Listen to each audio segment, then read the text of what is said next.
Hello friends, welcome back to my channel. Friends, ఈ సీరియల్లో ఏం జరగబోతుందో తెలుసుకుందామా? ఇక ఎపిసోడ్లోకి వెళ్ళినట్లయితే మధు నయని ఆంటీని కలవడం కోసం జైలుకి వెళ్తుంది. ఇక అక్కడ నయని ఆంటీని పిలిపించగానే నయని మధుని చూసి, ఎవరమ్మా నువ్వు, నిన్నెక్కడా చూడలేదే అని అనగానే, ఆంటీ నేనాంటీ చిన్నిని అని అనగానే ఇక ఒక్కసారిగా షాక్ అయిపోతుంది. చిన్ని అంటే హైదరాబాద్లో కావేరి కూతురు చిన్నివా అని అనగానే, అవునాంటీ కావేరి కూతురు చిన్నినే అని చెప్పగానే ఇక నయని ఒక్కసారిగా సంతోషపడుతుంది. మధుని దగ్గరికి తీసుకొని, ఎంత పెద్దదానివి అయ్యావమ్మా, నిజంగా చాలా సంతోషంగా ఉంది. అన్నట్టు మీ అమ్మ ఎక్కడా, అమ్మ రాలేదా అని అనగానే మధు చూస్తూ ఉంటుంది. ఏంటమ్మా కావేరి రాలేదా అని అనగానే, ఆంటీ అమ్మ చనిపోయింది అని చెప్తుంది. ఒక్కసారిగా నయని షాక్ అయిపోతుంది. ఏంటమ్మా కావేరి చనిపోయిందా, ఎలా జరిగింది అని అనగానే, అదంతా ఒక పెద్ద కథ ఆంటీ, తర్వాత చెప్తాను.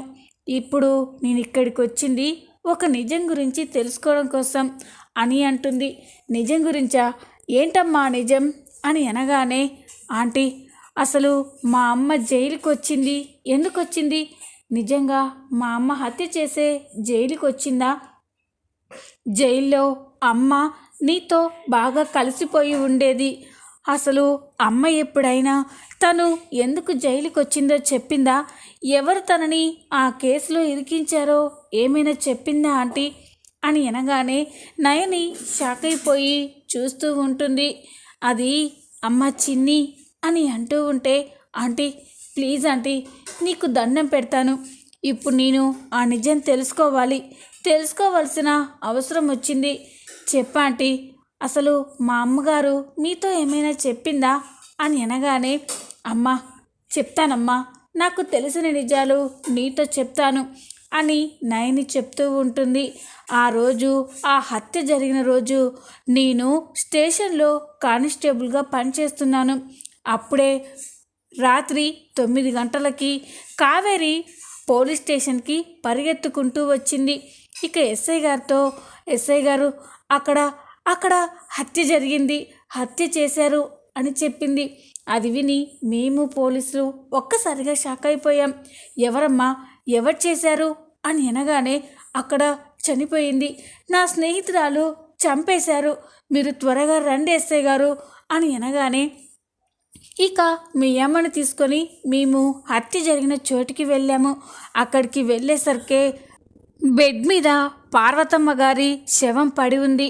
అంతేకాదు అక్కడ సాక్ష్యాలన్నీ కూడా కావేరే ఆవిడని చంపినట్టు ఉన్నాయి.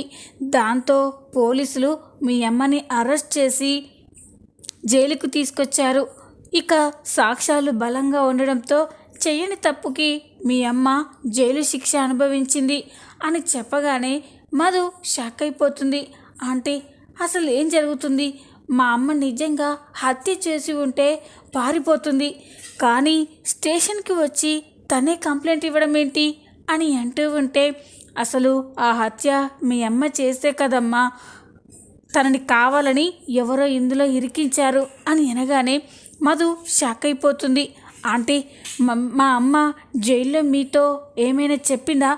ఎవరు తన పైన ఇంత కుట్ర పన్నారో ఎవరి పేరైనా చెప్పిందా అని అనగానే, లేదమ్మా, ఎన్నిసార్లు అడిగినా కూడా మీ అమ్మ నాతో కూడా నిజం చెప్పలేదు.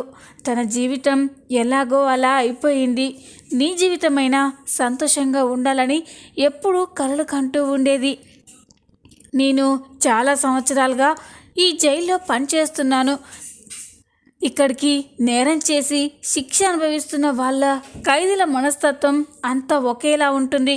కానీ మీ అమ్మ ఏ తప్పు చేయలేదు కాబట్టి చెయ్యని తప్పుకు శిక్ష అనుభవిస్తున్నందుకు అనుక్షణం తనలో తానే బాధపడుతూ కుమిలిపోయేదమ్మా. తనని చూస్తే నాకే చాలా బాధగా ఉండేది అని నయని కంటతడి పెట్టుకుంటుంది. ఇక మధు కూడా చాలా బాధపడుతూ ఉంటుంది. ఆంటీ అని ఓదార్చుతూ ఉంటే, అమ్మ చిన్ని నేను చెప్తున్నానమ్మా, మీ అమ్మాయి హత్య చేయలేదు. ఎవరో మీ అమ్మని ఈ కేసులో ఇరికించారు. పాపం కావేరి చెయ్యని తప్పుకి శిక్ష అనుభవించి నిందలు మోస్తూ అలాగే ప్రాణాలు వదిలేసినట్టుంది అని అనగానే, లేదంటే అలా ఎప్పటికీ జరగనివ్వను. మా అమ్మ మీద పడ్డ నిందని నేను చెరిపేస్తాను. అసలు ఎవరు ఆ హత్య చేసి మా అమ్మ పైన ఇంత కుట్ర పడినారో తెలుసుకుంటాను అని అనగానే నయని సంతోషపడుతుంది. చాలా సంతోషమమ్మా, నీకోసం మీ అమ్మ ఎంతో ఆరాటపడేది. ఇప్పుడు మీ అమ్మని నిర్దోషిగా నిరూపించడం కోసం నువ్వు చూపిస్తున్న ఈ తపనని చూస్తుంటే ముచ్చటేస్తుందమ్మా. చూడు, ఈ విషయంలో నీకు ఏ సాయం కావాలన్నా నన్ను అడుగు, నేను చేస్తాను అని చెప్పగానే మధు సంతోషపడుతూ సరే ఆంటీ వెళ్ళొస్తాను అని అక్కడి నుంచి బయలుదేరుతుంది. ఇక మధు స్కూటీపై వస్తూ ఇక్కడికి రావడం వల్ల నాకు ఒక చిన్న విషయం తెలిసింది. ఆ రోజు మ్యాడీ వాళ్ళ అమ్మ హత్య జరిగిందని ముందు అమ్మే స్టేషన్కి వచ్చి కంప్లైంట్ ఇచ్చింది. పోలీసులని అమ్మే అక్కడికి తీసుకెళ్ళింది. నిజంగా అమ్మ హత్య చేస్తుంటే పారిపోయేది కదా, ఆ డబ్బు నగలతో ఊరు వదిలి వెళ్ళిపోయేది కదా. అంటే ఖచ్చితంగా అమ్మ ఈ నేరం చేయలేదు. కనీసం ఈ విషయంలోనైనా మ్యాడీ నమ్ముతాడా అని మధు అనుకుంటూ వస్తుంది. ఇంతలోనే మ్యాడీ మధుకి కాల్ చేస్తాడు. మ్యాడీ నుండి ఫోన్ రాగానే చెప్పు మ్యాడీ అని అంటుంది. మధు ఎక్కడున్నావు? మ్యాడీ నేను ఒక ఇంపార్టెంట్ పని మీద బయటకు వచ్చాను, చెప్పు మ్యాడీ అని అనగానే, అదే మధు, నువ్వు చెప్పావు కదా చిన్ని వాళ్ళ అమ్మ గురించిన నిజాలు తెలుసుకుందామని, అందుకే నువ్వు ఫ్రీగా ఉంటే ఒకసారి ఇంటికి రా మధు. మా మమ్మీ ఫ్రీగా ఉంది, తనని అడిగితే అసలు ఆ రోజు ఏం జరిగిందో తెలుస్తుంది కదా, నేనొక్కనే మమ్మీని అడగలేను అని అనగానే ఇక మధు ఓకే మ్యాడీ, నేను ఇప్పుడే బయలుదేరి వస్తున్నాను అని ఫోన్ కట్ చేస్తుంది. ఇది కూడా ఒకందుకు మంచిదే కదా, ఇక్కడ ఒక క్లూ దొరికింది. మరి అక్కడ కూడా ఏదైనా క్లూ దొరికితే అమ్మ నిర్దోషి అని నిరూపించవచ్చు అని మధు వెంటనే మ్యాడీ ఇంటికి వెళ్తుంది. మధు ఇంట్లోకి వెళ్ళగానే లోహిత్ శ్రేయ మధుని చూసి కోప్పడతారు. ఏయ్ మళ్ళీ మా ఇంటికి ఎందుకు వచ్చావే అని శ్రేయ అంటూ ఉంటే అప్పుడే మ్యాడీ ఎక్కడికి వచ్చి, శ్రేయ నేనే మధుని ఇక్కడికి రమ్మని చెప్పాను అని అనగానే లోహిత్ శ్రేయ షాక్ అయిపోతారు. ఏంటి మ్యాడీ, మధుని నువ్వు రమ్మని చెప్పావా? అవును లోహి, తను నా బెస్ట్ ఫ్రెండ్, నేను రమ్మంటేనే తను ఇక్కడికి వచ్చింది. నా ఫ్రెండ్తో మీరు ఇలా మాట్లాడడం నాకు నచ్చలేదు అని కోపంగా అనేసరికే ఇక శ్రేయ సారీ బావా అని చెప్పి అక్కడి నుంచి వెళ్ళిపోతారు. ఇక మ్యాడీ, మధు వచ్చావా, నీకోసమే వెయిట్ చేస్తున్నాను రా అని మధు చెయ్యి పట్టుకొని పైకి తీసుకెళ్తూ ఉంటే లోహిత్ శ్రేయ ఇద్దరు కోపంగా చూస్తూ ఉంటారు. చూసావా శ్రేయ, కాబోయే పెళ్ళానివి, సొంత మరదలివి, ఎప్పుడైనా మీ బావ నిన్నలా చెయ్యి పట్టుకొని తీసుకెళ్ళాడా? కానీ ఆ మధుని చూడు ఎలా తీసుకెళ్తున్నాడో అని అంటూ ఉంటే శ్రేయ కోపంగా చూస్తూ ఉంటుంది. ఇక నాగవల్లి తన గదిలో కూర్చొని ఏవో వర్క్ చేసుకుంటూ ఉంటే అప్పుడే మ్యాడీ మమ్మీ అని పిలుస్తాడు. ఇక నాగవల్లి, నాన్న రా నాన్న, అక్కడే ఆగిపోయావేంటి అని చెప్పగానే ఇక మ్యాడీ, మధు నువ్వు కూడా లోపలికి రా అని అంటాడు. మధు అక్కడ రావడం చూసి నాగవల్లి ఒక్కసారిగా షాక్ అయిపోతుంది. ఇదేంటి, ఇది ఇక్కడికి వచ్చింది అని అనుకుంటూ ఉంటుంది. ఇక మ్యాడీ మధు నాగవల్లి దగ్గరికి వెళ్ళగానే నాగవల్లి, ఏంటి నాన్న, నాతో ఏదైనా మాట్లాడాలా? అవును మమ్మీ, నీతో ఒక ముఖ్యమైన విషయం గురించి మాట్లాడాలి అని అంటాడు. ముఖ్యమైన విషయమా? ఏంటి నాన్న, అది మనిద్దరం మాట్లాడుకోవాల్సిందేనేమో, మధ్యలో ఈ మధుని ఎందుకు రమ్మన్నావు అని అనగానే మమ్మీ మధు కూడా ఇక్కడే ఉండాలి, తను నేను ఇద్దరం నీతో ఒక ముఖ్యమైన విషయం గురించి చెప్పాలి అనుకుంటున్నాం అని అనగానే నాగవల్లి షాక్ అయిపోతుంది. ఇదేంటి, కొంపతీసి శ్రేయ మ్యాడీ పెళ్ళి పోస్ట్ పోన్ చేయమని ఈ మధు నన్ను అడగడానికి వచ్చిందా ఏంటి? నెవ్వర్ అని అనుకుంటూ ఆలోచిస్తూ ఉంటే ఏంటి మమ్మీ ఏం మాట్లాడవేంటి అని అంటాడు. అదే నాన్న, ఏ విషయం గురించా అని ఆలోచిస్తున్నాను, చెప్పండి ఏం మాట్లాడాలనుకుంటున్నారు అని అనగానే ఇక మ్యాడీ, మమ్మీ చిన్ని వాళ్ళ అమ్మ మా అమ్మని చంపింది కదా అని అనగానే నాగవల్లి ఒక్కసారిగా కళ్ళెర్ర చేసి చూస్తుంది. ఎందుకు నాన్న ఇంకా ఆ పీడకలని గుర్తు చేస్తావు అని అనగానే, ఆంటీ ప్లీజ్ మీరు మాకు కోఆపరేట్ చేయండి. అసలు మ్యాడీ వాళ్ళ అమ్మని చిన్ని వాళ్ళ అమ్మ చంపనడానికి మీ దగ్గర ఎలాంటి సాక్ష్యాలు ఉన్నాయి? అసలు ఆ రోజు ఏం జరిగిందో తెలుసుకోవచ్చా అని అనగానే నాగవల్లి షాక్ అయిపోతుంది. ఇదేంటి అంటే ఇన్ని రోజుల తర్వాత వాళ్ళమ్మ ఏ తప్పు చేయలేదని నిరూపించాలనుకుంటుందా? అలా నిరూపించి వాళ్ళమ్మ మా అక్కని చంపలేదని రుజువు చేసి మ్యాడీని నమ్మించి శ్రేయ మ్యాడీల పెళ్ళి ఆపేసి మ్యాడీని పెళ్లి చేసుకోవాలని చూస్తుందా? అది ఎప్పటికీ జరగనివ్వను అని నాగవల్లి కోపంగా చూస్తూ ఉంటుంది. ఏంటి మమ్మీ అసలు ఆ రోజు ఏం జరిగిందో చెప్పమంటే అలా చూస్తావేంటి? చెప్పు మమ్మీ, అసలు ఆ రోజు ఏం జరిగింది? మమ్మీని ఆ కావేరి ఎలా చంపింది అని అడుగుతూ ఉంటే, మ్యాడీ చెప్పాను కదా, మళ్ళీ మళ్ళీ ఆ విషయాన్ని నాకు గుర్తు చేయొద్దు. అది ఒక పీడకల లాంటి విషయం. నా జీవితంలో నేను మర్చిపోలేని విషాదకరమైన విషయం ఏది అంటే మా చిన్నక్కని నేను కోల్పోవడం. అందుకే ఆ చిన్ని అన్న కావేరి కుటుంబం అన్న నాకు అస్సలు నచ్చేది కాదు. వద్దు నాన్న, ఈ విషయం గురించి నువ్వు ఇంకా ఆలోచించి బాధపడకు. నేనే ఆ బాధల నుండి బయటికి రాలేకపోతున్నాను. ఇక నీ పరిస్థితి ఎలా ఉంటుంది చెప్పు. చూడు మధు, పిచ్చి పిచ్చి ప్రయత్నాలు చేసి వాడి మనసుని ఇంకా బాధ పెట్టకు. వాడు కన్న తల్లికి దూరమయ్యి ఇన్ని రోజులు పడ్డ బాధ చాలు. మళ్ళీ పాత గాయాన్ని వెలికి తీసి వాడిని ఇంకా బాధ పెట్టకు అని నాగవల్లి అంటూ ఉంటే, ఆంటీ అది కాదు అని అంటూ ఉంటుంది. ఇంకా నాతో ఏం మాట్లాడద్దు, ముందు ఇక్కడి నుంచి వెళ్ళండి అని అనగానే ఇక మ్యాడీ మధు చేసేదేం లేక అక్కడి నుంచి బయటికి వస్తారు. మధు బాధపడుతూ ఉంటే, సారీ మధు, ఇక్కడికి వచ్చి మా అమ్మ చేత అనవసరంగా మాటలనిపించానా అని అనగానే, లేదు మ్యాడీ పర్వాలేదు, పాపం వాళ్ళ అక్క గురించి గుర్తు చేసేసరికే తనలా ఎమోషనల్ అయి ఉంటారు అని అంటూ ఉంటే, ఎలా మధు, ఎలా మనం అసలు నిజాన్ని తెలుసుకోగలం? మమ్మీ ద్వారా ఏమైనా తెలుసుకోవచ్చు అనుకున్నాం, కానీ అది మనకి పాసిబుల్ అవ్వలేదు కదా అని అంటూ ఉంటే, లేదు మ్యాడీ, మనకి ఏదో ఒక రకంగా అసలు ఆ రోజు ఏం జరిగిందో తెలుస్తుందిలే, నువ్వేం టెన్షన్ పడకు, ఓకే బాయ్ అని మధు వెళ్తూ ఉంటుంది. ఇక Maddy, Madhu once again I'm sorry. అసలు నేను మమ్మీని ఆ విషయం గురించి తను మాట్లాడడానికి ఒప్పుకుంటుందో లేదో అడక్కముందే నేను ఇక్కడికి పిలిపించి బాధ పెట్టాను, అప్సెట్ చేశాను అని అంటూ ఉంటే, పర్వాలేదు మ్యాడీ, ఈ దారి కాకపోతే మనకి వేరే దారి దొరుకుతుంది కదా, అలా ప్రయత్నిద్దాం, నువ్వు ఈ విషయం గురించి ఎక్కువ బాధపడకు అని మధు మ్యాడీతో చెప్పి అక్కడి నుంచి వెళ్తూ ఉంటుంది. ఇక మ్యాడీ తన గదిలోకి వెళ్ళిపోతాడు. మధు బయటికి వచ్చి చాలా బాధపడుతూ, ఇదేంటి ఇలా జరిగింది? జైల్లో నైని ఆంటీ ద్వారా ఒక క్లూ దొరికింది, ఇక్కడ కూడా ఏదైనా ఒక క్లూ దొరుకుతుందేమో అని చూస్తే నాగవల్లి ఆంటీ గారు అస్సలు సపోర్ట్ చేయడం లేదు. ఇప్పుడేం చేయాలి? దేవుడా, నువ్వే ఎలాగైనా మా అమ్మాయే నిర్దోషి అని నిరూపించే మార్గం చూపించు అని మధు బాధపడుతూ స్కూటీ పైన వస్తూ ఉంటే, అప్పుడే మ్యాడీ ఇంట్లో పనిచేసే తోటమాలి స్కూటీకి అడ్డుగా వస్తారు. ఒక్కసారిగా మధు స్కూటీని స్టాప్ చేసి, తాతయ్య అని చెప్పి స్కూటీ దిగి ఆ పెద్ద ఆయన్ని లేపుతూ ఉంటుంది. తాతయ్య దెబ్బలు తగిలాయా అని అంటూ ఉంటే, లేదమ్మా నేను బాగానే ఉన్నాను అని అంటూ ఉంటాడు. సారీ తాతయ్య, చూసుకోలేదు.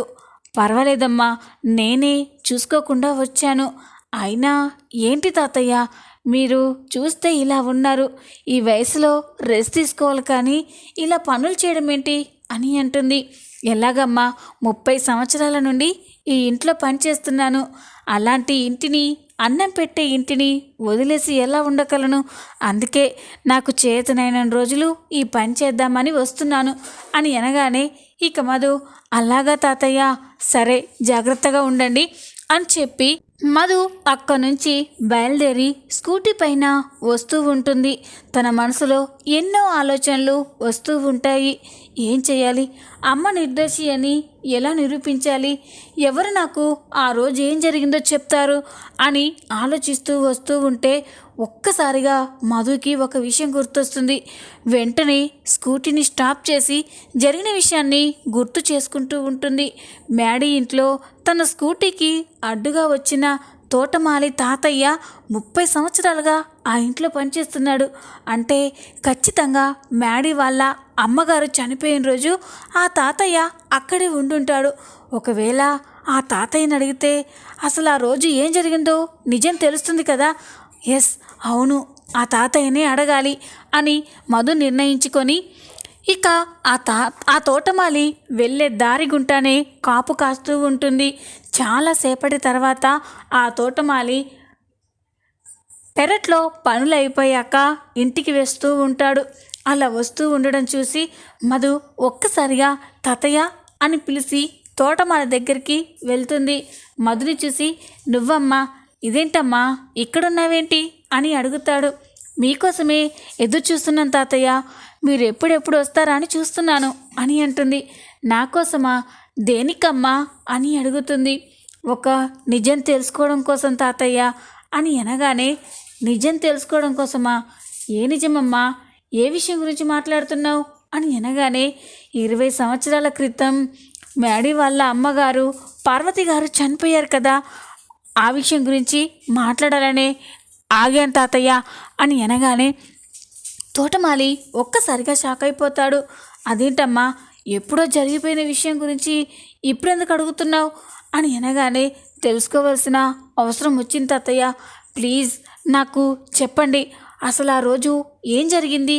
చిన్ని వాళ్ళ అమ్మ కావేరి గారే ఆ హత్య చేశారని అందరూ అంటున్నారు. నిజం చెప్పు తాతయ్య, అసలు ఆ రోజు ఏం జరిగింది? నిజంగానే ఆ కావేరి గారు పార్వతి గారిని చంపేశారా అని అనగానే ఇక తోటమాలి కంగారు పడుతూ, అమ్మ, నాకు ఆ విషయాలు ఏమీ తెలియవమ్మా, నేను వెళ్తున్నాను అని వెళ్తూ ఉంటే, తాతయ్య మీకు దండం పెడతాను, చెప్పండి, ఆ రోజు ఏం జరిగిందో చెప్పండి, తెలుసుకోవాలి అని అనగానే, ఎందుకమ్మా, ఎప్పుడో జరిగిపోయిన విషయం గురించి ఇప్పుడు తెలుసుకొని ఏం చేద్దామనుకుంటున్నావు? కావేరమ్మ చెయ్యని తప్పుకి శిక్ష అనుభవించింది. తన కూతురు కూడా ఎక్కడుందో తెలీదు. ఇప్పుడు నీకెందుకమ్మా అంత బాధ అని అనగానే, తాతయ్య, ఆ కావేరి కూతురు చిన్ని ఎవరో కాదు తాతయ్య, నేనే అని అనగానే తోటమాలి ఒక్కసారిగా షాక్ అయిపోతాడు. ఏంటమ్మా, ఏమంటున్నావు నువ్వు? అవును తాతయ్య, నేనే చిన్నిని. మా అమ్మ మీద పడ్డ నిందని చెరిపోయాలనుకుంటున్నాను. మా అమ్మ ఏ తప్పు చేయకపోయినా కూడా తనని హంతకురాలు అని ఈ సమాజం వేలెత్తి చూపిస్తుంది. ఇప్పటికైనా మా అమ్మ ఏ తప్పు చేయలేదని నిరూపించాలి తాతయ్య. అది నీ ఒక్కడి వల్లే అవుతుంది. దయచేసి అసలు ఆ రోజు ఏం జరిగిందో చెప్పు తాతయ్య అని మధు తోటమాలి తాతయ్యని బ్రతిమలాడుతూ ఉంటుంది. ఇక తోటమాలి మధుని, ఇక్కడ కాదమ్మా, మా ఇంటికి వెళ్దాం, ఇలా మనం రోడ్డుపై మాట్లాడుకోవడం నీకు నాకు ప్రాణాలకే ప్రమాదం అని చెప్పగానే మధు షాక్ అయిపోతుంది. ఇక తోటమాలితో పాటు వాళ్ళ ఇంటికి వెళ్తుంది. ఇక తోటమాలి మధుని వాళ్ళ ఇంటికి తీసుకెళ్ళగానే, చెప్పు తాతయ్య, ఇప్పుడు చెప్పండి, అసలు ఆ రోజు ఏం జరిగింది అని అనగానే, ఏం చెప్పమంటావమ్మా, నా జీవితంలో నా కళ్ళతో చూసిన ఆ దారుణాన్ని ఇప్పటి వరకు ఎవరితో చెప్పలేను, నీతో చెప్తున్నాను అని అనగానే, చెప్పు తాతయ్య, మ్యాడీ వాళ్ళ అమ్మగారిని ఎవరు చంపారు? అలా మా అమ్మని ఎవరు అందులో ఇరికించారు అని అనగానే, ఇంకెవరమ్మా, పైకి దేవుడిలా మంచి పనులు చేసి నటిస్తున్న ఆ దేవేంద్ర వర్మనే తన భార్యని చంపాడు. ఆ నేరాన్ని అభశుభం తెలియని మీ అమ్మ పైన వేసి జైలుకి పంపించాడు అని అనగానే మధు షాక్ అయిపోతుంది. ఏంటి తాతయ్య, ఏమంటున్నారు మీరు? మ్యాడీ వాళ్ళ నాన్నగారే వాళ్ళ అమ్మని చంపడం ఏంటి? నాకేం అర్థం కావట్లేదు అని అనగానే ఇక తోటమాలి తాతయ్య జరిగిన విషయం మొత్తం కూడా మధుతో చెప్తూ ఉంటాడు. దేవేంద్ర వర్మ ఆస్తులన్నీ కూడా వాడి భార్య పార్వతమ్మ మీదే ఉండేదమ్మా. ఆ ఆస్తిని ఎలాగైనా తన పేరు మీదకి చేసుకోవాలనే ఆ దేవేంద్ర వర్మ ఇంత అఘాయిత్యానికి ఒడికట్టాడు. అంతేకాదు మీ అమ్మ కావేరి పైన కన్నేసి తన జీవితాన్ని నాశనం చేయాలని చూశారు. పార్వతమ్మని కాపాడాలని మీ అమ్మ ఎంతగానో ప్రయత్నించింది. కానీ తన వల్ల కాలేదు. కావాలనే తను కత్తిపోట్లు పొడుచుకొని కావేరమ్మ జైలుకి వెళ్ళి పోలీసులను తీసుకొస్తారకే తనని కావేరి తనని కూడా గాయపరిచి తన భార్యని చంపేసి డబ్బు నగలు తీసుకెళ్ళిందని రివర్స్లో మీ అమ్మ మీదే కేసు పెట్టారు. అక్కడ సాక్ష్యాలన్నీ కూడా మీ అమ్మే హత్య చేసినట్టు ఉండడంతో ఇక మీ అమ్మ జైలుకి వెళ్ళింది. ఆ నిజం నేను బయట పెడితే నా ప్రాణాలకే కాదు నా కుటుంబం ప్రాణాలకు కూడా ప్రమాదమని ఇన్నాళ్ళు ఆ నిజాన్ని నా గుండెల్లోనే దాచుకున్నాను. నా జీవితంలో నేను చేసిన పాపం ఏదైనా ఉంది అంటే ఒక నిర్దోషికి, ఓ అపశుభం తెలియని అమాయకురాలికి శిక్ష పడుతున్నా కూడా ఏం చేయలేకపోయాను. అదేనమ్మా. కానీ ఇన్నాళ్ళకి ఆ నిజాన్ని నీతో చెప్పడం వల్ల నాకు కాస్తైనా గుండె భారం దిగింది తల్లి అని చెప్పగానే మధు షాక్ అయిపోతుంది. తాతయ్య, నేను నమ్మలేకపోతున్నాను. దేవా అంకుల్ అంత మంచివారు కదా, ఆయన హత్య చేయడం ఏంటి అని వినంగానే అదంతా పైకి మాత్రమేనమ్మా. వాడు ఊసరవెళ్ళి లోపల నరరూప రాక్షసుడు. వాడి ఎదుగుదలకి ఎవరు అడ్డొచ్చినా సరే వాళ్ళ ప్రాణాలు తీసి శవాలపైన భవనాలు కట్టే రకం అని అనగానే మధు షాక్ అయిపోతుంది. ఇక మధు, తాతయ్య థ్యాంక్స్ తాతయ్య, ఇక నేను చూసుకుంటాను. ఆ దేవ అంతు నేను చూస్తాను. మా అమ్మని ఇంత బాధ పెడతాడా అని ఇక మధు కోపంగా అక్కడి నుంచి వెళ్ళిపోతూ ఉంటుంది. చూద్దాం రాబోయే ఎపిసోడ్స్ ఇంకా ఇంట్రెస్టింగ్గా ఉండబోతున్నాయి.